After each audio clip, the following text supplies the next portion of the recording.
Totally wrong. So you need to do some wonderful things. Build up just because it's cool. Blow things up, as we saw here in great detail. What prepared you for this line of work? I mean, what was your childhood like? But, yeah, is there a trail of destruction behind us?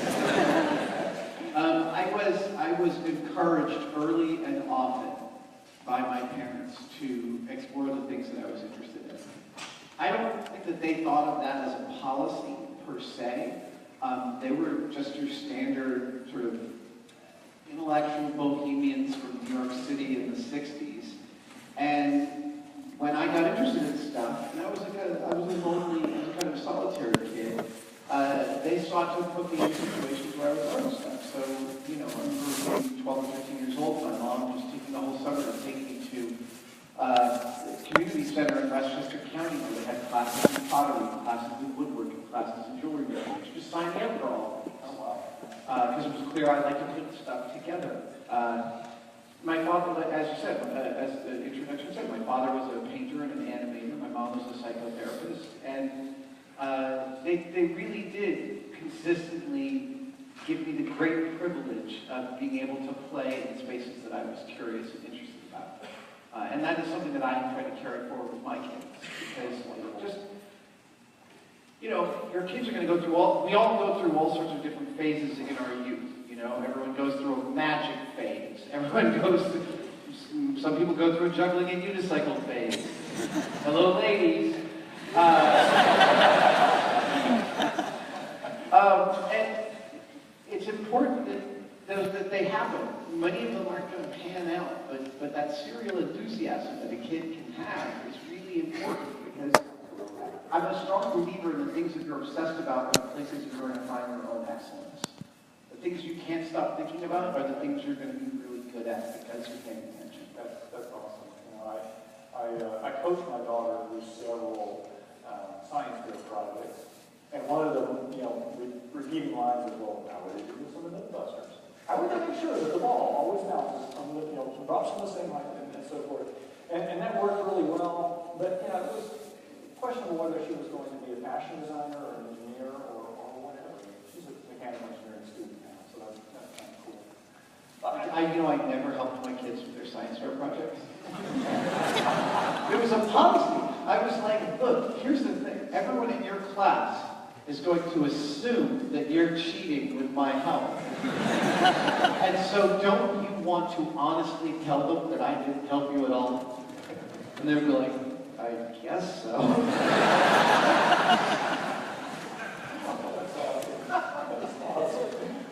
Yeah, well, I tell you, so I teach design. I teach people how to design. And there's various processes behind that. And you have such an interesting experience over your lifetime.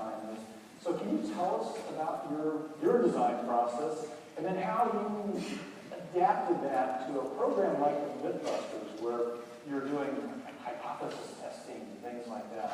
Wow, that's a deep question. Sorry, it was going to be one of my snowballs. So, I mean, design ultimately is about watching yourself. It's about watching yourself move through the world. As I take my own process of design. I watch myself and I see the way that I move. So I'm always designing my shop around myself. I used to think that keeping your shop clean and neat was something you did at the end of the day. It's really more like 20% of what I do in my shop. I monitor how I want to make things, where I reach for tools. And if I keep reaching for a place and the tool I need isn't there, I build a stand and I put the tool there. When I collect bags and toolboxes, and I'm obsessed with them. And one of the things I hate about toolboxes is that they're always dark. Bags are dark. They're black inside, and I can't find anything in them. So I started a bag company to make white tool bags out of white sailcloth, which means they're just nearly indestructible. It's hard to get them dirty. But so I've definitely always done that. And my father being a painter, first and foremost, I grew up inculcated with the understanding that an artist is someone who's like anybody else who's good in their field, is really paying attention. So Mythbusters, on one sense, I seem to have stumbled into it. I was working on the Matrix sequels. I'm sorry about those. We didn't know they were terrible at the time. Same thing with episodes 1 and 2.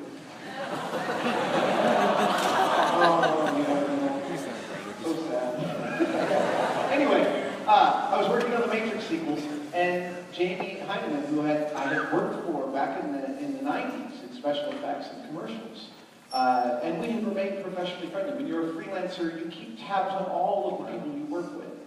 And we would have lunch a couple of times a year. And he called me up in 2002 and said, I have this call from the Discovery Channel. They're trying to make a show. It's called Mythbusters. I remember thinking, that's a terrible name. And they're looking for people with a shop. They're looking for someone with a shop, and they asked me to send a demo reel. Frankly, I don't think I could host a show on my own, but maybe we could make a demo reel.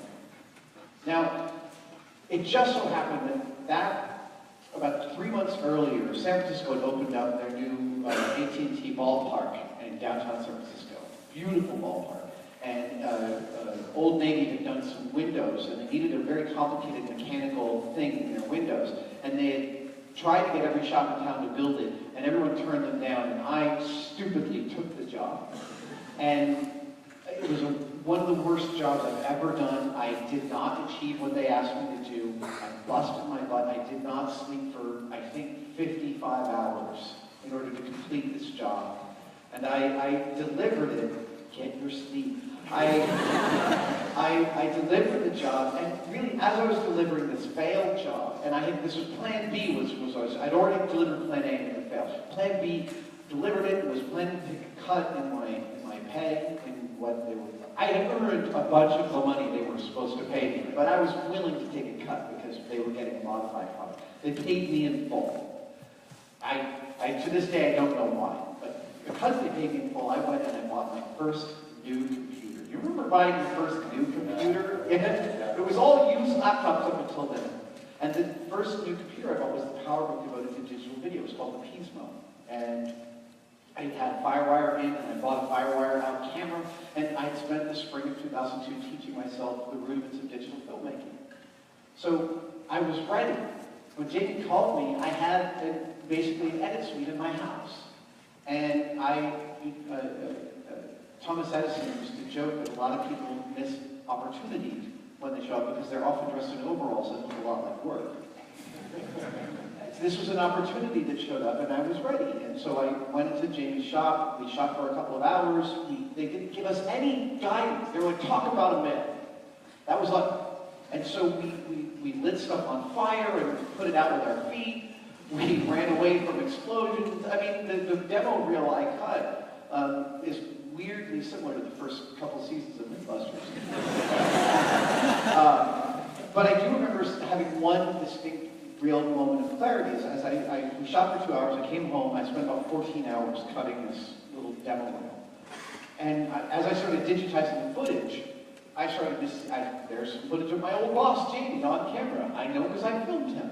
And let me tell you, working for Jamie was like, he could really talk your ear off. You know, going on and on and on, and right that way. And I was deeply understood Jamie and his weirdness.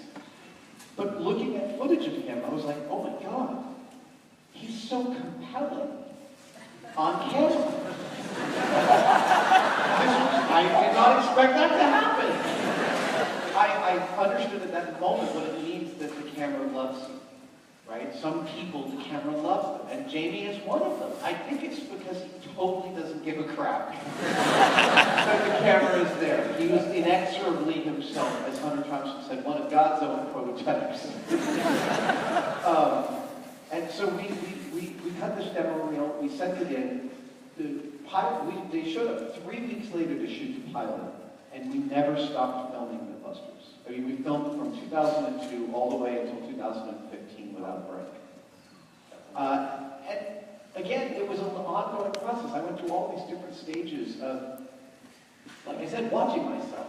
wondering what my job was. At first I thought it was to build stuff, and then I realized, oh, I got to talk on camera, so let me try and communicate these things better. And then I realized we had done a piece to camera where I had said how fast a penny fell, but I wanted to show how fast a penny fell.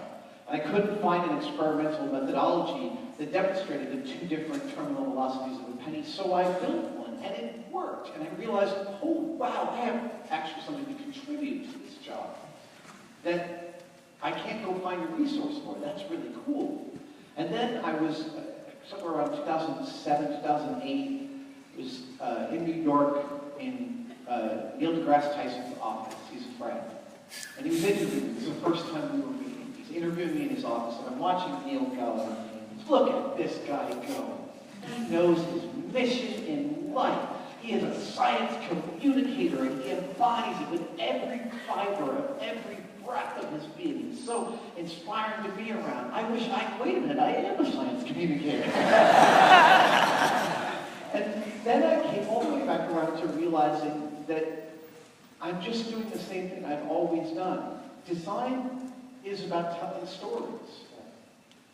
And as humans, the things we do that are different from, as far as we know, all other species, is we make things, we improve the world around us with those things that we make, and we tell stories about them. Now, we may end up finding that dolphins have rich literature, or gray wolves are really great family people, but until we do, it's us. And I firmly am in the camp of believing that we invented language in order to tell stories.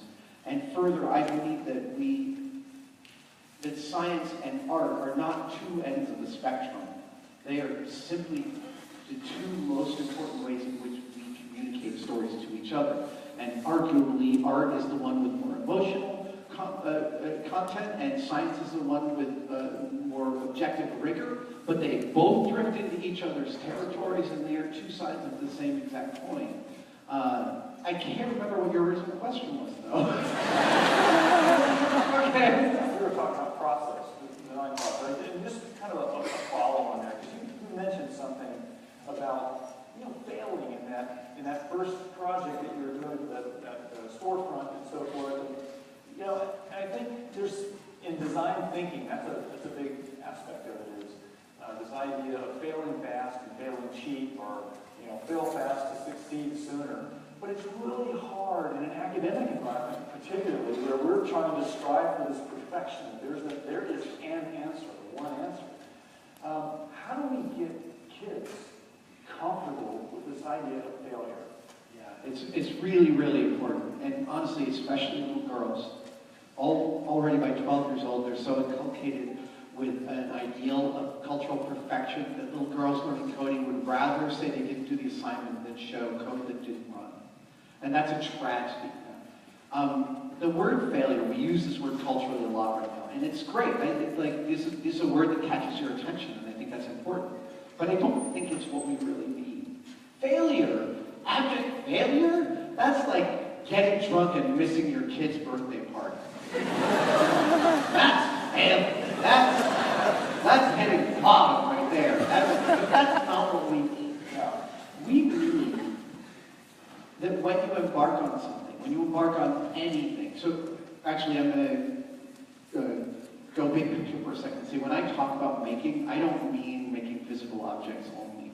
Making is every time you use your brain to change something. So it can be writing poetry or rap or dance or making wetsuits. I don't care.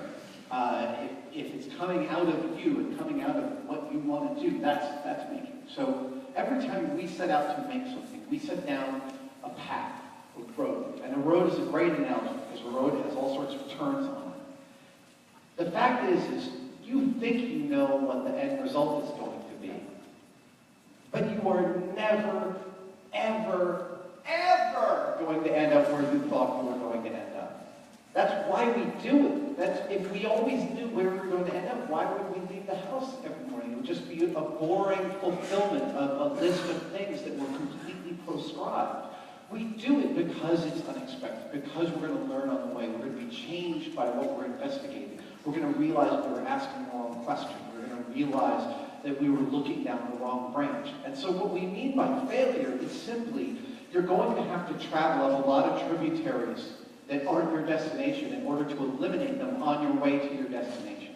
That's what failing fast means. It means that creation is iteration, and you want to iterate as quickly as possible. I was I'm writing a book right now on exactly all of this, and I was interviewing Astor Teller, who runs X, Google's moonshot program.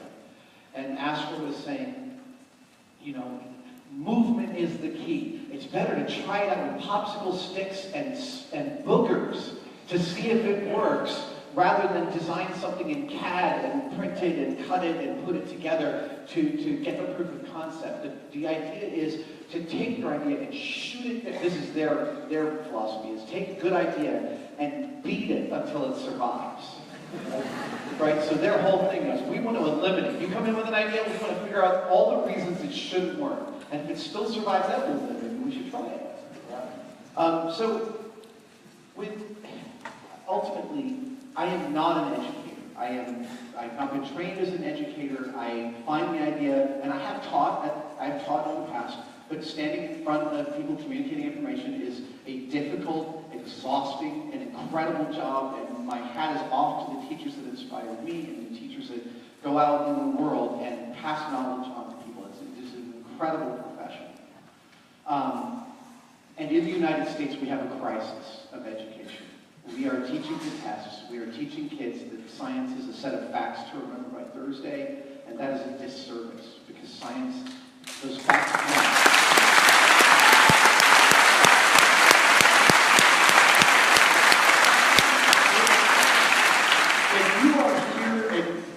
are here because you have a scientific mind. I mean, number one, you probably raise your hand if you yelled at me at the television for doing something dumb. Yeah, there you go. I hear you. But you also have the pleasure of understanding a bunch of different facts built into a story, and that story gave you context. I had an earth science teacher my freshman year in high school who said the best way to understand a glacier is to realize that it's a river on Quaaludes. With all the same fluid dynamics. And I was like, wow, that is the greatest explanation I've ever heard. And I'm sure you're breaking the rule by saying that. And he told a story, and that story resonated. And that's what great science communicators and great teachers really do. And science teachers, I mean, I guarantee your kids' teachers, all of their teachers, are spending their own money on materials and supplies. I mean, people ask, what can we do for our kids' teachers? Buy them some stuff. Give them a gift certificate to Target or to Walmart so that they can get supplies for your kids, because we don't prioritize that individualistic taking things on your own merit. One of the things you can agree or disagree with his politics, but I love Noam Chomsky as a scientist, because when he writes his political theory, he says, don't take my word for it. I counted all the column in the New York Times from 1971 to 1978 in order to come out with this conclusion, but go count them yourself and come to your own conclusion. Right? Which is really, like, I think bring your data, right? If you're going to yes. your opinion, bring your data. Exactly. I think that we started our education system by trying to raise people who would slot into the American economy as it was. And we are a very different country now. And I don't necessarily think our future lies in the gig economy. That terrifies me.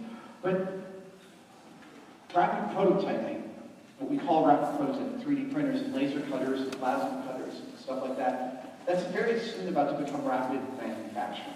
We're very quickly barreling towards machines that will print objects of surpassing perfection right on the first try.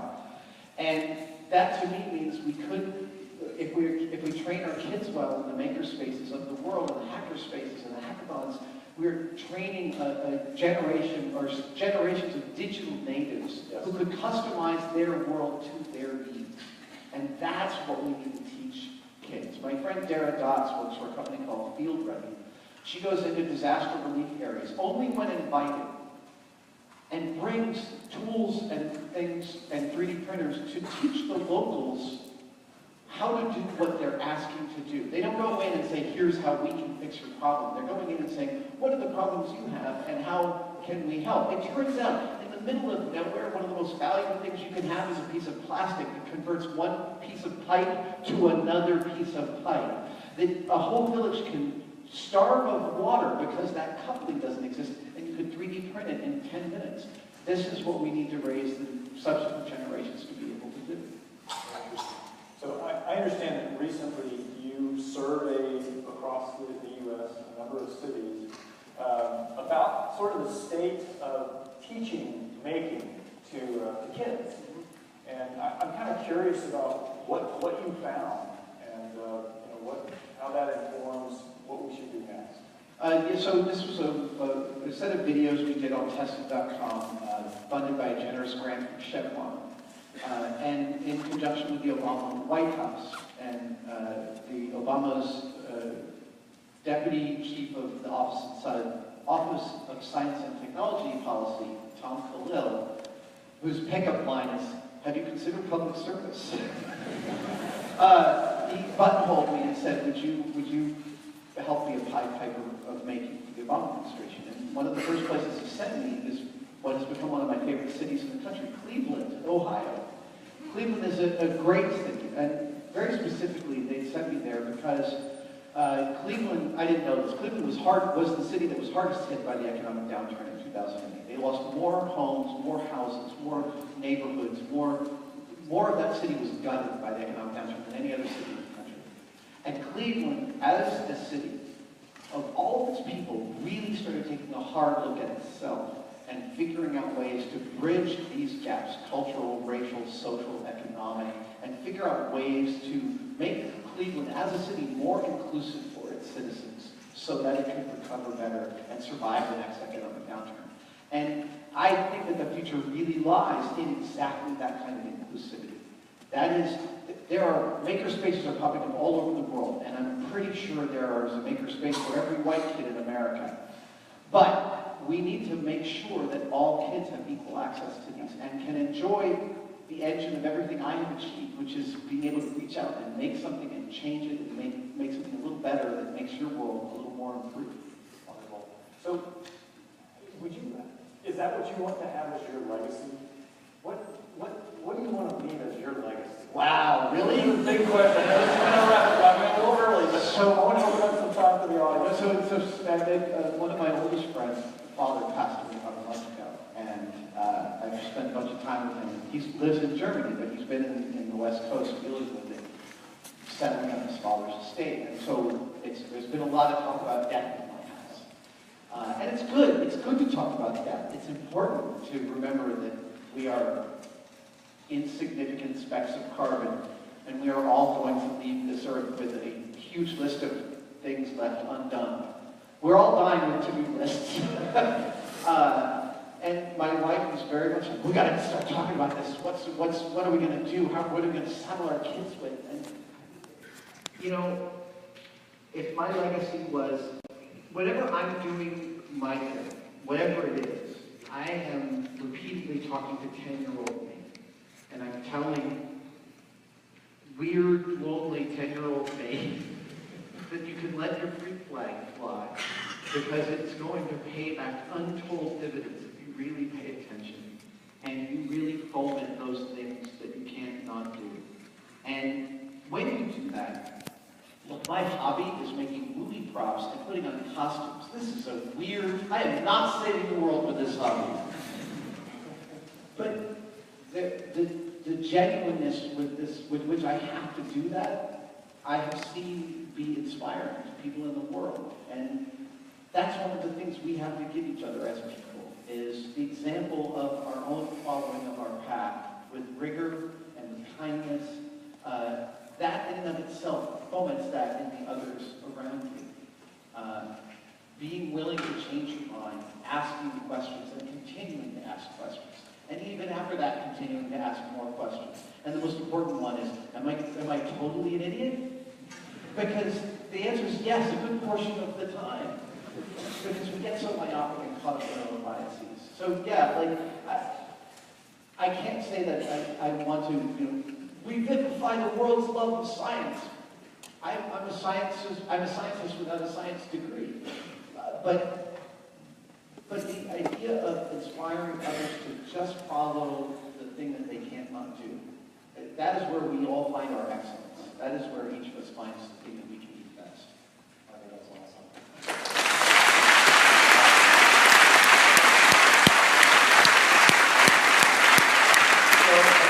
All of you have any questions?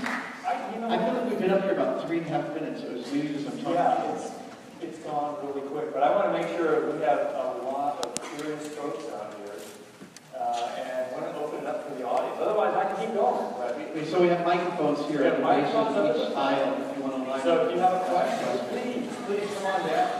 Come on down.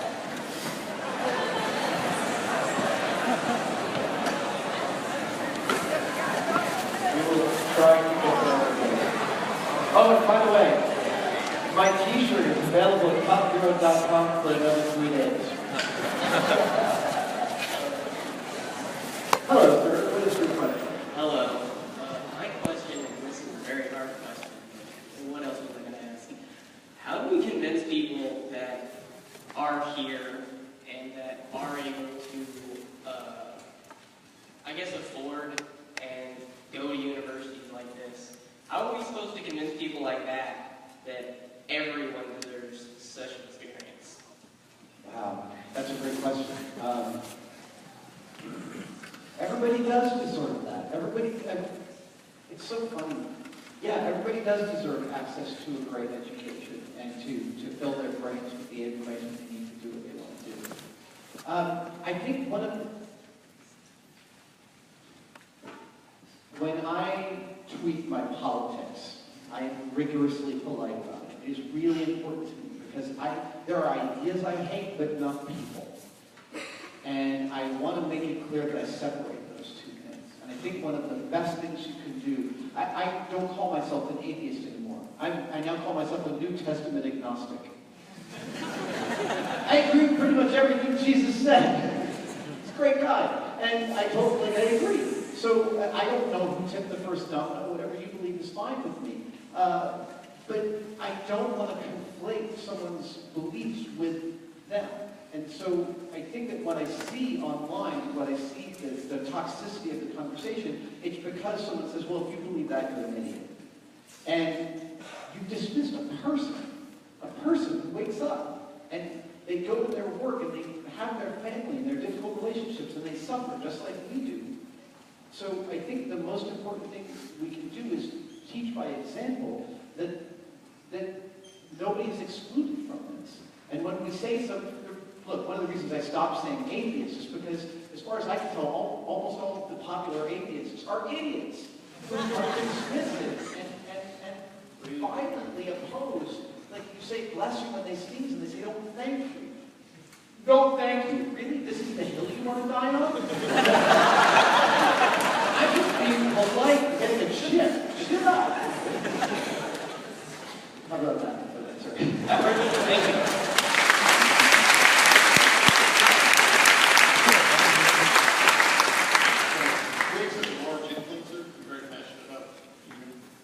Speaking of language, go ahead.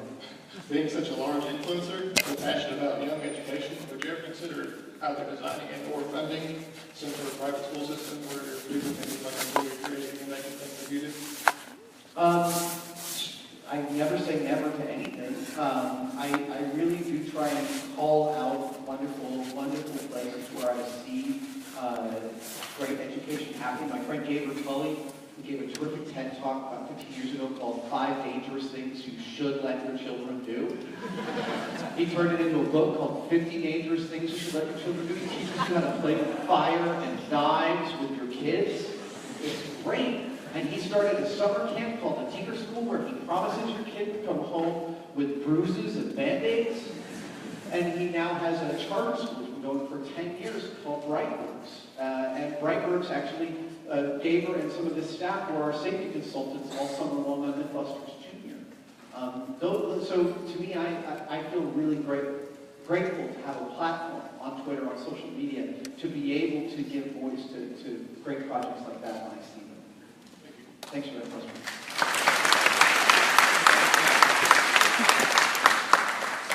Earlier you mentioned failure and how we might have to redefine defines what failure is. How do you personally prevent yourself from getting lost down the tributaries? You go here and you say, boy, that's neat. Oh, and I gotta back up because my goal is over here. And then you get down another tributary and say, that's even more neat. Oh, my goal is over here. I have to back out of that. So what's your personal Well, so process for that? I think that the that's neat tributaries are always awesome. They're never not awesome. I bookmark every single one of them for further exploration. The tributaries that really kick my ass are the ones where I realize I've been wasting my time, or I spent 2 days building something and I had to check a critical measurement and now I have to rebuild it again. It's when it gets dark because I've gone down the wrong tributary and I feel stupid. And that happens. It happens to me as much as it happens to anybody else. To me, I remind myself that it's part of the process. I remind myself that nobody escapes that feeling of imposter complex. I don't belong here. I mean, I've finished days of filming on Tested.com where I went home and thought, you have no business making stuff. I got that angry at myself to have that ridiculous thought. My goal is to share that on camera so that people can see that we can normalize it. Because one of the other best things that we can do for each other is talk about when we're wrong, and talk about when we're uncertain. The smartest people I know are the first ones to go, I have no idea what you're talking about. Just full stop. The smartest people I ever meet, and I'm sure you have the same experience, are the ones that go, no, I don't know who that is. They don't nod, they don't pretend to knowledge they don't have.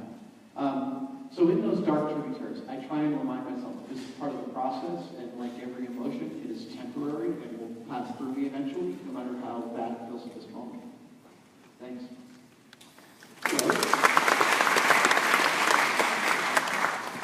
So I know with like Mythbusters, there's a lot of like different science fields going on, and you mentioned that you were like a scientist without like a science degree. But if you could go back and get like a degree in science, what field would it be in?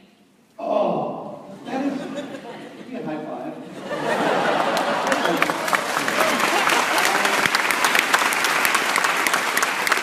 I've been helping for almost 20 years, and so new questions are surprising. And that's a brand new question. So I'm going to really think about that for a second. Years ago, I had a friend who was a computer scientist at Berkeley. He took a few years off and then went back to MIT to get his doctorate.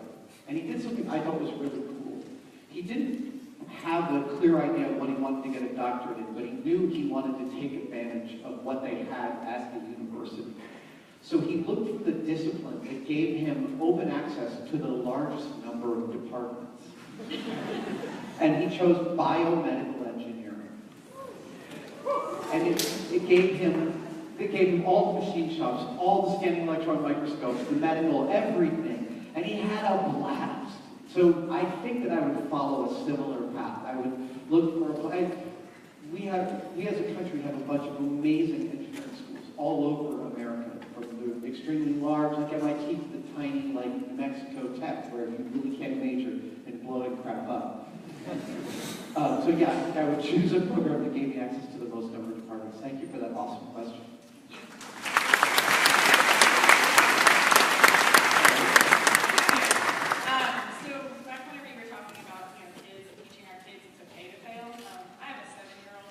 How do we kind of teach our kids, in a school system that's so strict on you're passing, you're failing? How do we teach our kids it's okay to fail, and also try and point them in the right direction in school to be able to be okay to fail and to do the science and things that they want to do? Because my 7-year-old is building Lego Titanics and ships and Star. Okay, he grew up on Star Wars. Okay. I'm a bad mom. My kids watch Star Wars instead of Teletubbies. No. That's exactly right. But how do we teach our kids it's okay to fail, and also it's okay to say, I'm bored with this, give me something more, and try and find them in the right direction in a school system? I'm an empty nester. My kids just left the house. One of them voluntarily. And raising kids is a thing. So my boys are 19, I'm twin boys, and I am currently at the stage of wondering what they remember from what I tried to inculcate them with. I am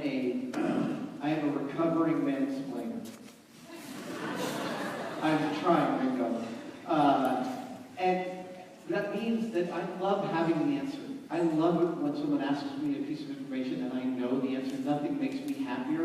And I'll take bits of information and piece them together in a way that sounds intelligent, but that's not good.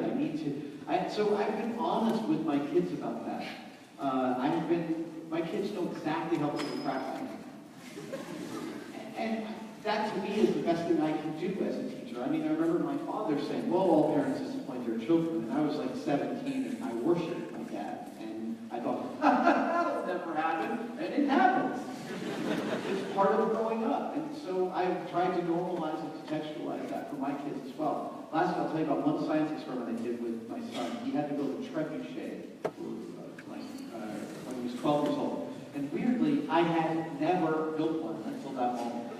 I knew exactly how it worked. I knew the structure off the top of my head.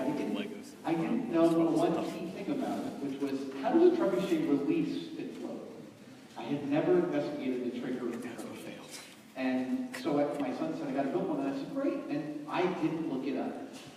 So we went into my shop and we figured it out together. And we built the trebuchet and we put a 1-inch ball bearing in it. And we set it and it slammed the ball bearing right into the ground. Like right in front of the thing. Like, okay, well that's the one. So because I had the hook like this, facing backwards. Then I made the hook at 45. And it slammed into the ground like 1 foot ahead. And I was like, okay, this is really bad. And then at the exact same second, my son and I both understood the correct solution. We now understood the moment arm of the spinning of a sling. And we understood that the release only needed to be perpendicular to the line of release. And that when it reached the maximum speed of its arc, it would release itself. And we put a straight pin in, and we hit the front door of my shop 40 feet away.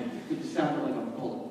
And that moment of both of us understanding at the same time was one of the moments in which, like, oh, I got this parenting thing down! Which is a very rare feeling as parents. Right? Thank you for that great question.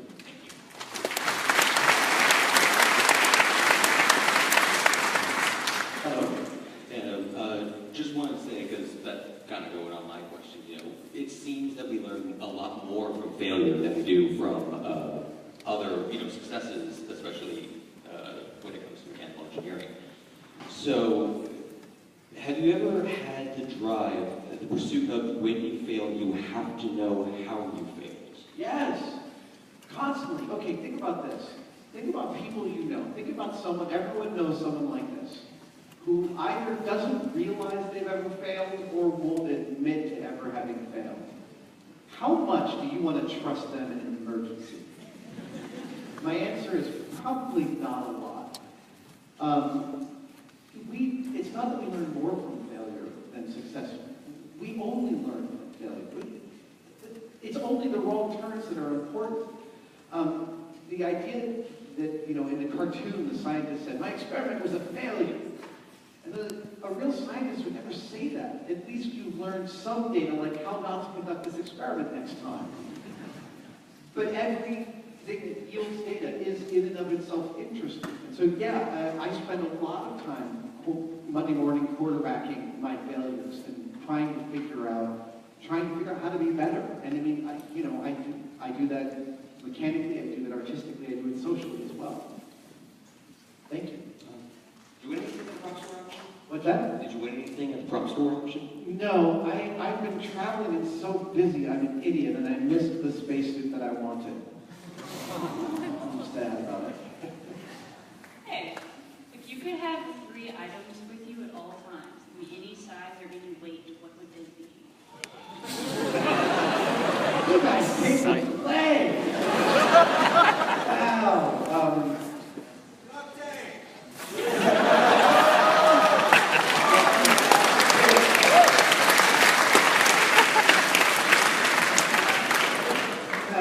So one of them's going to be shoes. Are these the only things I love now? Shoes, a big leaf, and a spoon.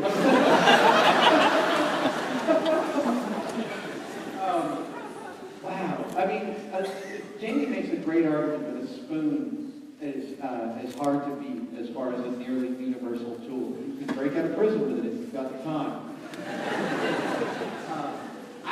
I do not have ready, fantastic answer for that, but I'm going to be thinking about it. I might tweet about this later on. I'm going to try this at Twitter. That's a really, really good question. Thank you. I'm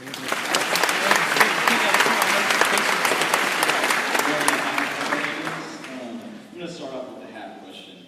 So you talked about letting your freak flag fly. My freak flag is kind of getting pictures of people in these glasses, and I was wondering if you would put them on.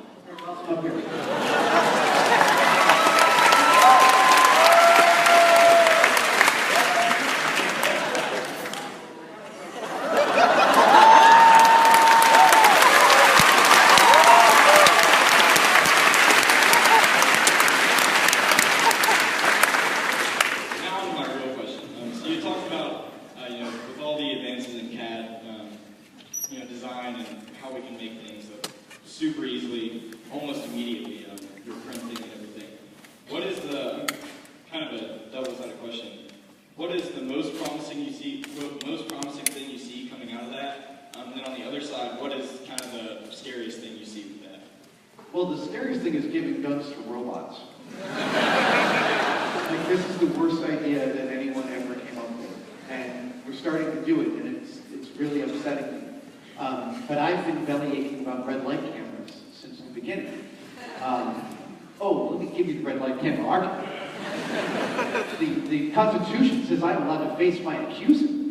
And my accuser is a box with software that I can't read the code. F you, man. That's against the law.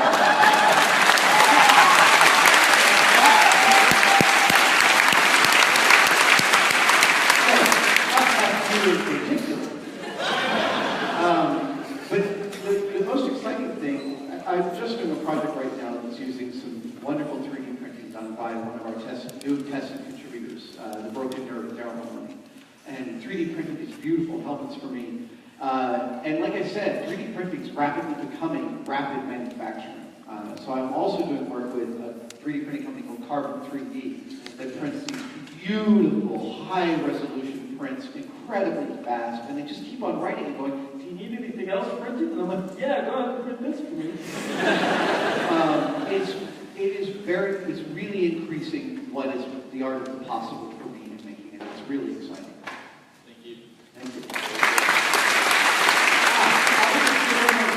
The scourge of digital making is the CAD/CAM pipeline. It's still really hard to translate your brain to 3D to 2D to 3D, et cetera, et cetera. And companies like Autodesk are working really, really hard to collapse that pipeline to be as intuitive as possible. And that is really where our future lies. When your grandmother can design something in 3D, that's when you know we've gotten there. Hi, Adam. Hello. I have two questions if you don't mind. We have a whole bunch of people here, so if you could just choose one. How do you get Neil deGrasse Tyson to take you seriously when you don't have a degree? Do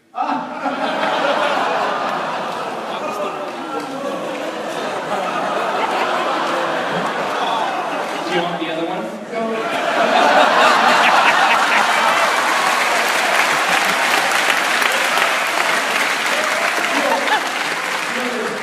The most delightful physical embodiment of the word actually.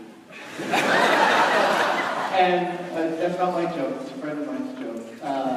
And the thing about Neil is, he is a scientist through and through, but he's also a communicator, so he's a storyteller. So he respects my storytelling ability. And that's our commonality. When we hang out, we talk a lot about the presentation and the arc of narrative and how we get ideas across. He's a lovely man. Thank you. I'm a big fan of Mythbusters person. I grew up watching the show. I just have one question. What is your favorite myth to bust? What was your favorite myth to bust? It's impossible. It's impossible to say. First of all, I was agnostic as to whether we busted, confirmed, or plausible them. I never cared what it was going to be. I think maybe one of my favorites was when there's a myth that you know that the detents on a golf ball help it slip through the air faster. And there's all sorts of aerodynamic reasons for that. So there's a myth that if you take that and translate it to a car, the car can become more fuel efficient. So we took a car, we took some automotive students from the Academy of Art in San Francisco, and they carved V10s into the car, and we found a 14% improvement in its fuel efficiency, which was unbelievable. We did one take. We knew that take would be the best take. We didn't do any other coverage of it. And a few months later, after that episode aired, one of the big three automakers, I think it was Ford, sent Jamie and I an email. And the email was, hey, we pulled, you know when they would make a car, they make a prototype out of clay. And they do a lot of wind tunnel testing in the clay prototype.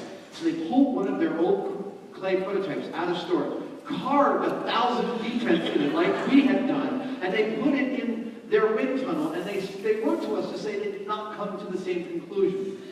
But one, they were using a different shaped car entirely, and two, I am so ecstatic that we wasted so many days of their time.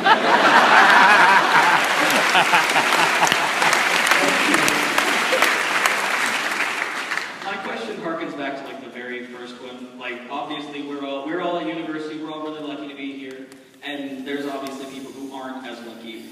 What is the responsibility for those of us who were able to get to this point to help those that weren't able to get to this point? Like open source software. Vote!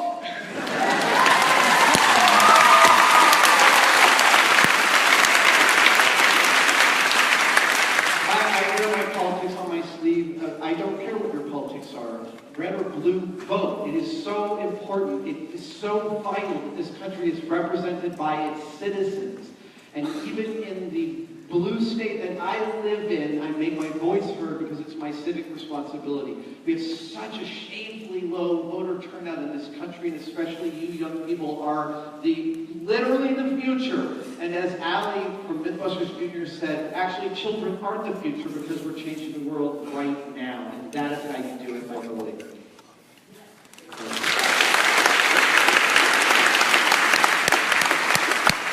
Open source software is great too.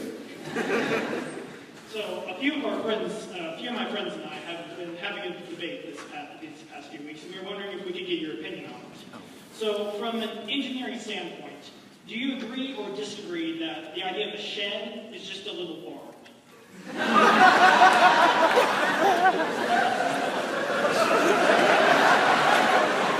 Can you fit a little pony in there? Sure. I mean, the hot dog and sandwich.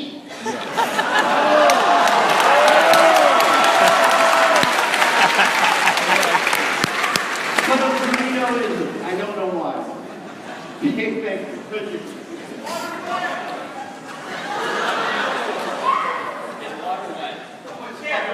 Where does the water get him instead? Yes. Go ahead. So, is there like one book you've read in your life that you wish you discovered earlier? No. I mean, you know, we all go through all these different stages, right? I read all my science fiction at 18 and 19. I read Kurt Vonnegut at 19 and 20. You know, I went through all those stages. It's funny, the writer that keeps coming back to me is so important is Raymond Chandler. One of the gods of American crime fiction. He came right after Hammett. But he's the most romantic and the most philosophical of all of American fiction writers. And I love Elmore Leonard, and you know. But Chandler, I go back to almost every 3 or 4 years. Like I've read each of his books probably 10 times, and they're always different books. They always affect me differently. And it's really specifically because of the rigor of the narrator. The narrator is always introspective in these books. He is always trying to be better. He's always noticing the ways in which he's both performing his job and performing as a person. And he watches how other people do that. And I find that really resonates to me. I'm just rereading now an annotated version of The Big Sleep, which is like the novels on the left side of the page, and the right side are all these academics making comments about LA and about crime fiction and the slang and the other themes that are weaved throughout the book. And I feel like I'm reading an entirely new book. It's a really enjoyable process. But no, you know, reading is so important to me. I'm never not traveling with some book, even if it's just reading the next Jack Reacher novel, which is just the greatest way to pass a plane ride that I can ever think of. Thanks for that great question.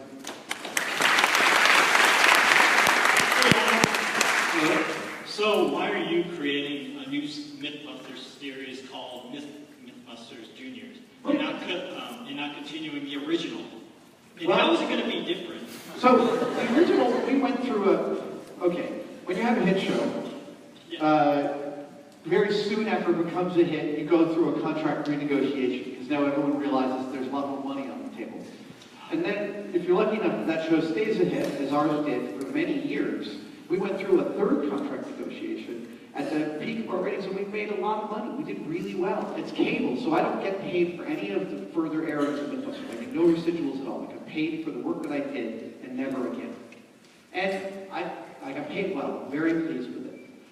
But when the show started to reach the other side of its bell curve, as everything does, we reached a point at which it was time to renegotiate the contract, but the ratings didn't justify getting paid the same. And we were also really tired. And it just seemed like a perfect moment. So the year before we wrapped Mythbusters, there was a consideration as to whether or not to put it to bed even earlier. And I lobbied really hard to make one last season to say goodbye to the fans. And Discovery, to their great credit, realized what a terrific gift that would be for all of the incredible enthusiasm we had got to build the show with. And so we put Mythbusters to bed gladly in 2015. And I'll never be prouder of anything than that show. So when they asked if I would host Mythbusters Junior, they also asked if, Damien and I'd be interested, if I'd be interested in making another Mythbusters. And I realized, no, I made that show. It's time for me, especially, I'm an empty nester, as I said, my kids are out of the house. It's time, I turned 50, right? I'm dying, it's time for me to pass everything on to the next generation. I'm done slowly, hopefully, but sure. So it seemed really natural to me to take this knowledge and give it to another generation, rather than just keeping all the fun for myself. That makes sense. Thank you. Thank you. Wait, you guys, I can't announce the air date yet, but when Mythbusters Junior airs in the next few months, it is, and I'm so proud of this show, I am so proud of these 6 kids. I love every single one of them so much. I'm going to see them all tomorrow in New York at New York's Maker Faire, and it's the first time we've seen each other in a month since we wrapped. Making the show this summer was one of the single most creatively satisfying experiences I've ever had. That's awesome. Go. Hi, so I want to thank you so much for coming out, and it's a dream come true. And my question is, I love how you talk about inclusivity, and I just wanted to ask how you think that people of color, especially young women, can get interested and find their place in STEM. Oh, that's such a good question. I mean, we just need, in our culture, to foment more examples for them to follow. And to be listening to each other. I mean, I think that one of the, again, when I see the toxic online debates, what I see is people not engaging with each other's experience of the world. And that is, Atticus Finch had it in To Kill a Mockingbird. You don't understand anybody until you've walked in their shoes. And I get asked a lot how I got where I am. And my first answer of the answer that I give is, the first step was privilege. I was born in the East Coast to a pair of intellectual, artistic, amazing parents who put so much in front of me. And when I dropped out of school to pay my rent for the better part of 4 years, I am standing on the pile of privilege that they placed in front of me. And my duty with that is to try and get everybody else up here with me. And that is all of our duties, right? It's like, so my friend Sasha, just this great talk, my friend Sasha Judd, J-U-D-D, did a talk about diversity in groups. And she found in the research that she did, she was really kind of culminating all this research, that when you have a diverse group, they will almost always produce better results, but they will be less sure of them. Which is great. It's very scientific to be unsure of your results. That's a very rigorous stance to take. If you're sure of your results, let me tell you, life is about to smack you back into humility. And it's not easy to work with diverse groups. I mean, working with Jamie was a pain in the ass every day. But we both realized the strength of how annoying it was. We realized, and we were lucky enough, again, because of the arc that the show took, that when we vehemently disagree, we can put that disagreement into the narrative and tell an even more interesting story about two different ways to see the world. And that's really what we're talking about, right? I interviewed a group of young African-American women who were just about to go into really high-level STEM fields of surgery and engineering. And one of their mentors was this woman who she was introduced to me as the first black woman to graduate from Georgia Tech with a doctorate in engineering. And I was like, that's amazing. And then I realized that I was older than her, and I thought, that's horrifying. That's amazing and horrifying. What is happening now? And so, again, all I think that is my job to do is to keep listening. Thank you for that wonderful question. Thank you so much.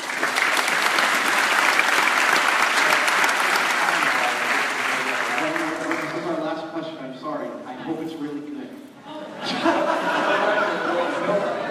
I've been watching a lot of your YouTube series recently, and I was wondering, have you ever collaborated with someone who has taught you something that just absolutely blew your mind out of the water? All the time. No, all the time. So, I mean, I just was collaborating with Daryl Maloney. I can't believe how fast that guy can draw and unpack things and then 3D print them out. The beautiful video that just went up with Laura Kampf. Laura Kampf is an incredible German maker, KMPFF. She's a beautiful woodworker and a beautiful human being. So we shot that video with a pop bottle in my shop. And then I went off to do another shoot, and she stayed in my shop the next day and built something herself in my shop and filmed a video in her style in my shop, which was the most awesome way I got to see my shop through somebody else's eyes, per our last question. And I love Laura's videos, but unlike me, she doesn't talk at all in her videos. They're rude pieces about making and about the space. And so I got to understand my shop from a totally different vantage point. And that's always... I came to understand in my life that while I always wanted, as a kid, to be the hero that solves the problem, I came around to realizing that I'm the collaborator that will help each other solve the problem. That one of my greatest strengths is in working with others. And that being the singular thought of the right solution is... I've met a few of those. They are alien in their intelligence, and I am not them. And I always learn from my collaborators. I really do, whether they're 7 years old or 70 years old. Great time for one more, right? One more. Thank you for that great question. Okay, last question.